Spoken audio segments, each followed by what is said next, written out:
Hello, welcome to the Battle in Barrow as we enter, and another terrain crafting video. Today we are going to be returning to Middle Earth. We are going to be building Middle Earth one small bit at a time, and today we are going to be starting off in Fornost, as it's a spooky time of month. And you may be asking, what's so spooky about Fornost? Well, the latest Lord of the Rings roleplay for 5e describes it as: in the southern foothills of the North Downs lies what remains of a great city of stone, now almost completely reclaimed by time and nature. This place is called Dead Man's Dyke by those who live in Bree and fear it, and Norbury by the most scholarly amongst Shire hobbits. In the twilight of the Third Age, the roots of trees hundreds of years old have broken through the stones that paved its streets. Ivy and lichen have covered its once white walls. The folk of the Breeland call this place cursed, and none dwell there. Even the most callous tomb robbers do not cross into the ruins of Fornost Erath, for it is said that the spirits of the men who died protecting the city still linger there, hoping to redeem their name by forbidding anyone to enter. So yeah, we are going to be making Fornost. It's going to be a multi-series video, breaking it down into smaller chunks. And today, I'm going to be starting off making some platforms, modular platforms that will come apart like this and fit together to make bigger platforms. Because my inspiration for this is, what I want to do is, you see Mordheim boards, those wonderful Mordheim boards with lots of height and buildings to clamber up and stuff like that. That is what the inspiration is for this. I want to make a Fornost board for battle companies for Middle Earth SBG, taking inspiration from those wonderful Mordheim boards. So that is the main goal for this build. Also, what I want to do is maybe revisit some old projects and utilise that in the build. A few years back we made some Osgiliath ruins, so perhaps in the next video or so I'm going to dig those out and see if we can utilise those for this project. But yeah, this video is going to be taking inspiration from one of my old previous projects. For D&D I made these city platform things. We're going to be utilising that, but taking it to the next level. We're going to be magnetising them to hold them together properly. I normally put them on neoprene. Can't really do that for this, so I wanted to stop them moving around. Magnets, how do they work? And of course, trying to do all this around not get it all knocked up out by a cat. You can see probably the next part's video there in progress as I'm recording this. I've got part 1 made. Originally I had plans to build this years ago, before I even started this YouTube channel, which was once called Tales of Middle Earth before it became the Battle in Barrow. And back then I created a Pinterest board to put all pictures of Fornost on it.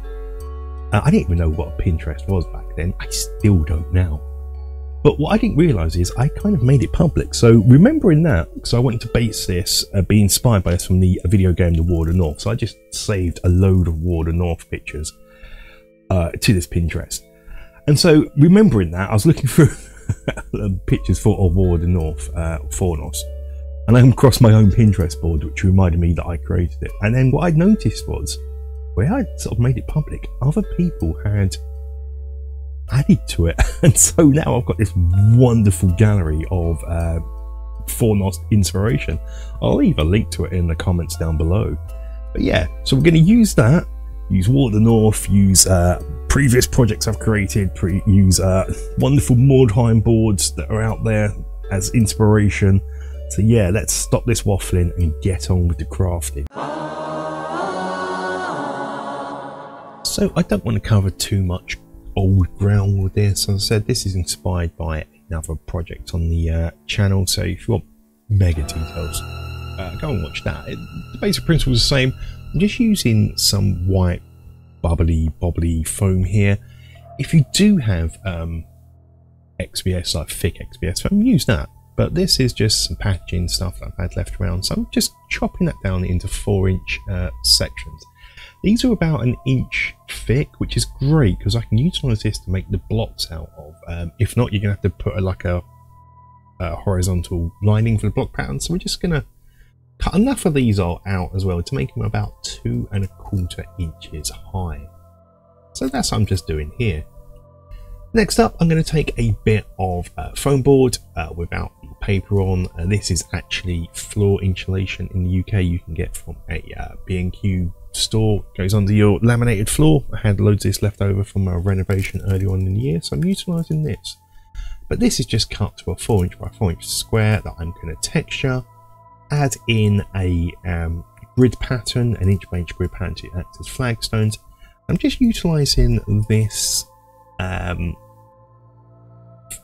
square thing that blades come out for staining life. I'm just going to use that to push some of the stones in to make it look uneven, give it that extra bit of dimension. This then gets glued in, and on top of this gets glued on top of the polystyrene. And it's at this stage I wish I'd done this earlier on before I glued all the layers of the polystyrene together. Is I'm going to come in and I've got the horizontal bars, horizontal lines where they're layered, glued together. I wish I'd used my hot wire cutter before I'd done that to sort of cut the vertical blocks in. You're going to see this done in a future video next month, where spoilers, I make the rebuilt Amon Saul tower.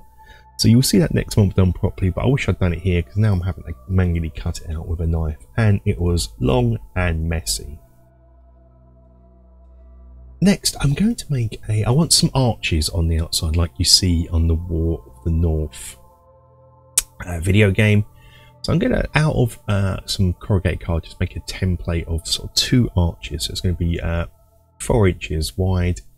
I just work out some arches, and then using some foam board again, I can cut some strips that are the same height as the blocks, and then utilize that and my jig just to cut out the arch, which then gets textured up and glued in place. I then whack a horizontal bar on the top just for some extra detail. Next up, we head over to the plastering table, which it's just the same spot I normally work in, just with a board on top. And I mix up some plaster. This then gets put all over the white polystyrene, and this works really great if you've only got access to white polystyrene. It gives you a really nice stone texture finish. So to be honest, even if I was using XPS foam, I wouldn't bother texturing up the XPS. I'd actually just do this way because it looks great. With this as well, I can also fill in any gaps of that where I've glued some XPS, the foam board together, like that horizontal ridge, so it looks like one solid piece. And yeah, that is that.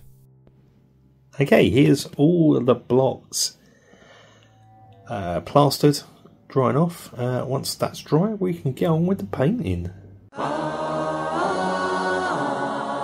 I base coat them in this colour, which is like a matte taupe, and then after that I'm just going to follow my stone wall guide that I've got a video for, so I won't cover painting too much here because that'll just be repeating stuff. But yeah, I'm going to slap some of this paint on now.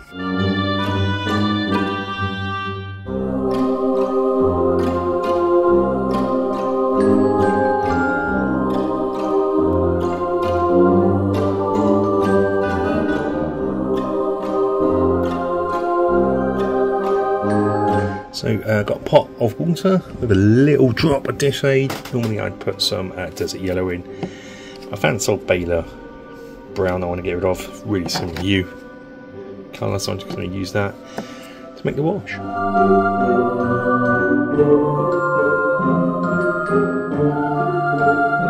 They are all painted now. I've got them sort of set up in sort of test arrangements to show their versatility. But now we can get on with weathering and adding some sort of foliage to them. Before we do get on with the weathering, we need to go back in time to before we put the arches on. because we're going to have magnets. So for this I made a jig, which is just made from a bit that's 4 inches with 2 sides glued into place so the block fits snugly in. Halfway through I then whack a barbecue skewer that I glue into place, and then when it's such dried I can push the blocks into this, and so it makes a hole that I can glue magnets in, and I just use that gluing with a hot glue gun, and I just do one first, and with this I glue one polarity side in, and then carefully once that's dried remove it, keeping the polarity so I know what is the opposite side, and glue the other magnet into place. This is all, once you've got this first block done, the rest are really easy, because the way I do it now is once they're all glued in and dried, I then just leave a sort of line, a row of magnets either side. So then when I go on to the next block, I sort of repeat. I can then just pull off some of the magnets and put them into the opposite side, thus keeping the polarity going. Now we can get on to the weathering. So my first protocol for weathering is this old camo green I've got that's dried out and perfect for dry brushing. I just dry brush this on the bottom and on places where I think water would pool in reality and sort of in real life. So that's what I'm just doing here. Time to add another layer of grime, and we're going to make a black wash. I'll sort of cover this a bit in the videos where I talk about a black wash, homemade one, but I'll show you how to do it once. Some clean water into this, some dirty water from the pot, just to dull it down. This is, you can use detergent for this, like washing up detergent, just a splash, and this is glass cleaner, just to act as a flow aid. This is really sketchy because I can't see how much I'm pouring in from that angle, the joys of filming. Yeah, so a bit of that. Okay, bizarrely, for a black wash, a bit of brown. Not a lot. Yeah, a bit brown. Just that. You don't want it sort of jet black. That won't be good. Yeah. Far too much on the brush, really, but.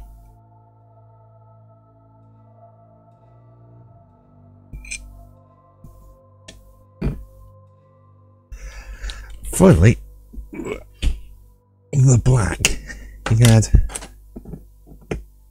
like acrylic paint. Always going to be good. Copious amounts of that scooped in.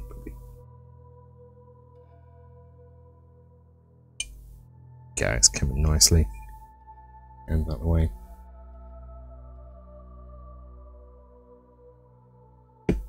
You can also add some ink to it to really get it to be black. You're ready.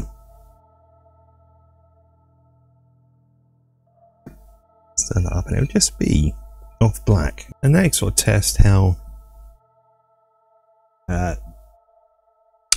opaque it is, if you like. I'd say that's great. That's great for a wash.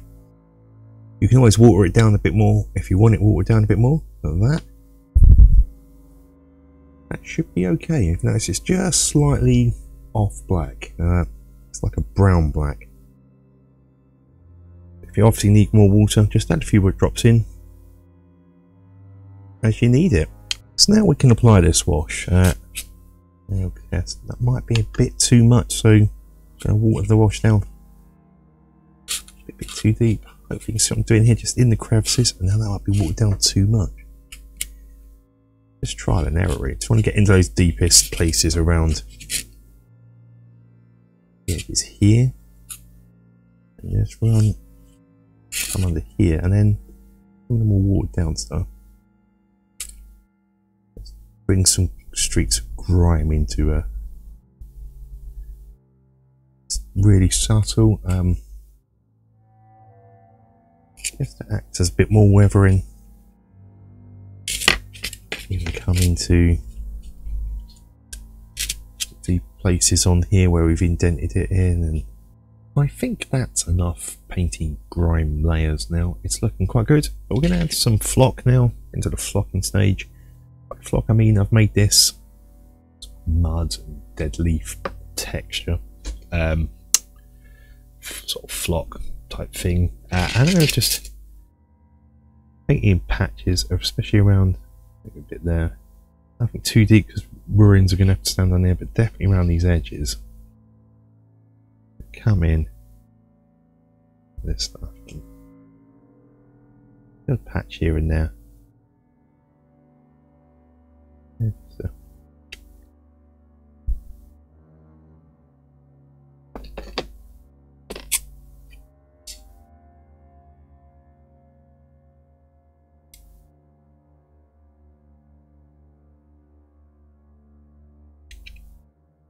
Leaves in there.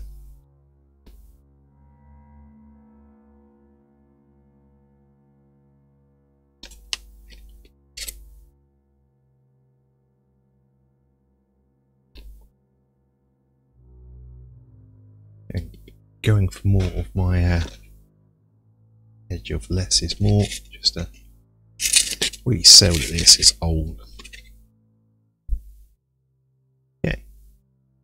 All the others, we'll work on some tall bits of grass down the bottom here.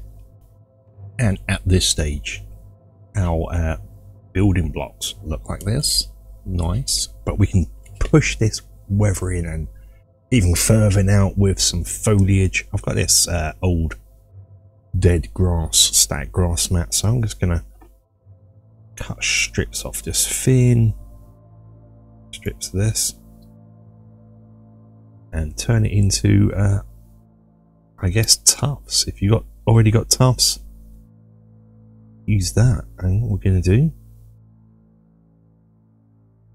is we're going to glue these on with some PVA.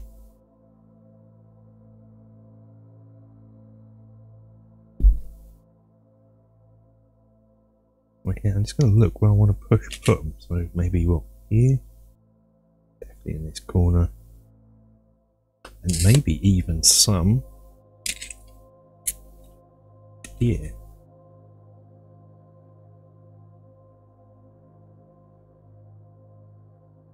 This is how we're looking at this stage. It is looking suitably worn, weathered, but we can go more. What about some ivy? It's growing up in here. Okay, here's my thinking.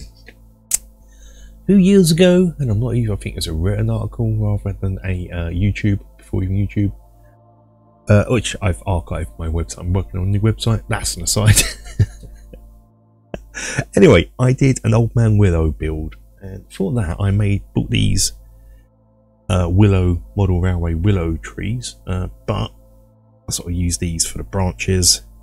I would use these for some vines, some ivy kind of thing, vines and ivy. So I was thinking, taking a bunch like this,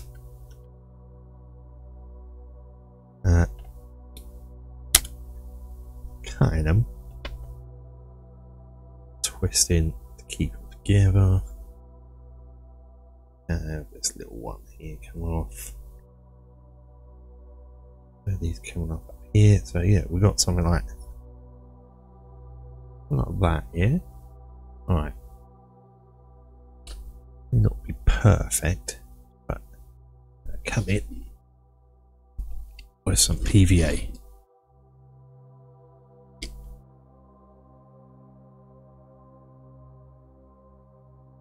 Let's coat this thing with PVA. Just might have to use better litter flock than this, but I think this will work for my purposes here. Like ivy, vines, whatever. It's just plant life that's being reclaimed kind of thing. And with this flock, this is like dark green flock with flecks of white, and just come in, soak it in, tap it off, have a vine, let that dry. Here's one I made earlier.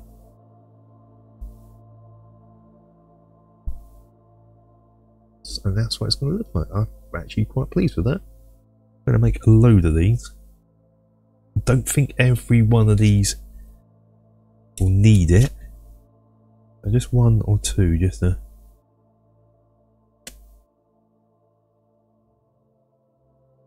like that kind of thing.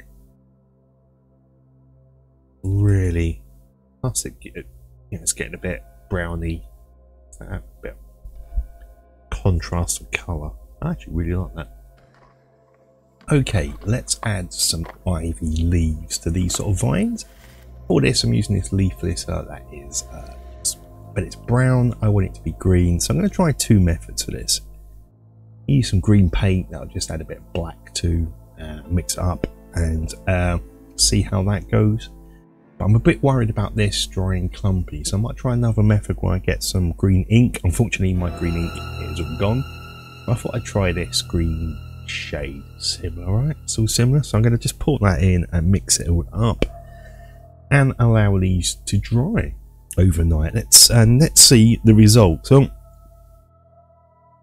the paint hasn't dried as such, still quite goopy in places, and where it has dried, it's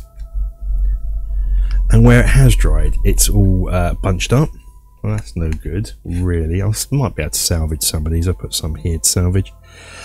Unfortunately, the shade has done, it's dry, but it's done something similar. It's all pretty much bunched up. So I'm going to not call this a failure. I probably would recommend just buying green leaf litter. Just I had this available, so, and I might come back and retroactively do it, but for now I'm going to try and get enough to at least show you my fault, see what it looks like. The problem is where it's stuck to the board when you put them off, they're snapping, so yeah, just buy green. Stuck. Yeah, so I think I've got a few here, enough to show you. Gonna need tweezers, but simply my thinking is pick up an individual leaf, grab hold of it with tweezers, dip that into PVA, add on, rinse and repeat. And this might be the only one I ever do, because this could be the most tedious thing I've done since tiling roofs. It all depends on how much you want to do to this. So, can you even see them? Is this even worth it? I don't know.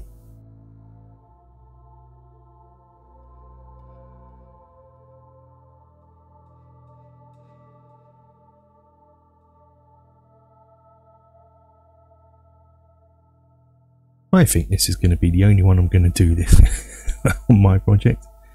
You might want to do this. I actually don't. I don't think this is going to add that much to the project.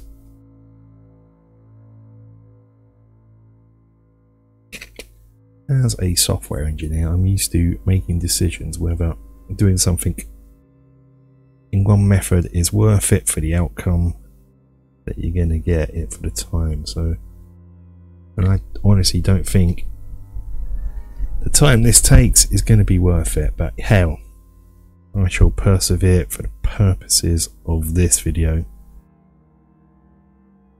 and let you know what it's like at the end. I can honestly say I don't think I'm going to be, I think this is worth it. Oh, the pain of it all. Yeah, you've got to ignore the glue, but I just don't think that's worth it. buy pre-made vines. This channel is all about doing it yourself and doing it in an accessible manner. For the stairs, I'm going to utilise something from another old project. I made I attempted to make a Mordheim board back in the day. Wasn't particularly ever happy with it, but the stairways I was. I'm going to utilise those. The only problem is where we've got the archways, they don't butt up against it flushly now. So what I'm going to do for this is just glue in a piece of foam board just to the back of it, so when it pushes up against these pieces it sort of slots underneath the archways and forms a nice solid butt up, as it were. So these would then just get painted in the same way as the walls. And in that same project there was these two smaller staircases. Now these are slightly higher than the new blocks we're building.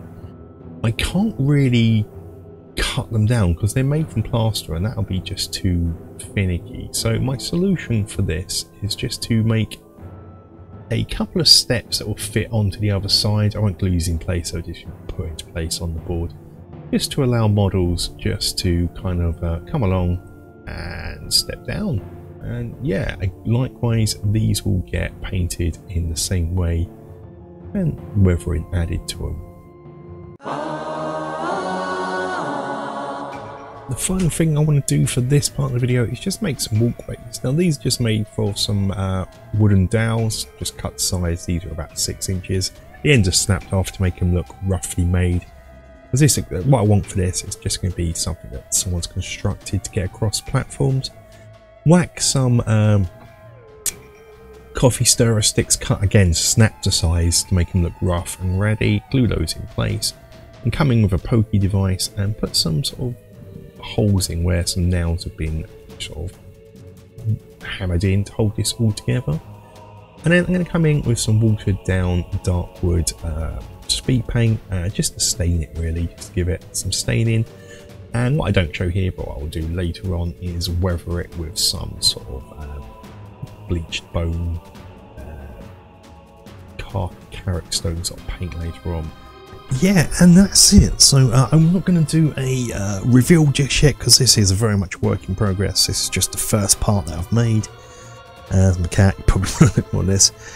So here they are. I've got sort of 3 platforms this size made, and what I didn't show was these corner pieces. They're just pretty much made in the same manner. If you do want to see how I make these, let me know before the next video or in the future video, and I can get them done, show you how to make them there. Because what these can be for is, I can remove the corner pieces from here, and we can put these in here like so. Also made just some blank ones that have no wall texturing to go in the middle. They don't really have magnets because I thought I'd save myself some magnets and time and effort, because they can just be held into place by the outer circles there. Then you've got this sort of different shape again, and then what you could do, if all have 4 pieces left over, you can drop them on the floor. You can sort of have a higher section, something like this, and you know, you've really got some height going on here, which is the whole point for this initial stage, just getting this sorted out. I do love the weathering. We can sort of have a look here, how it all looks with all that foliage. My cat does approve. But yeah, that will be it for this video. If you want to, you can like this video, leave a comment about anything, any suggestions or any build parts you want to see from Border North that I should particularly focus on for Fornost. Yeah, as I said, next part will be getting some old ruins and making them fit this style. I'm working on that now. Then maybe do some new builds, some new buildings for it. And the one thing I'm thinking about that I might need a bit some give me some comments is the actual base, the actual board. I don't really want to put this on a battle mat, like a green battle mat.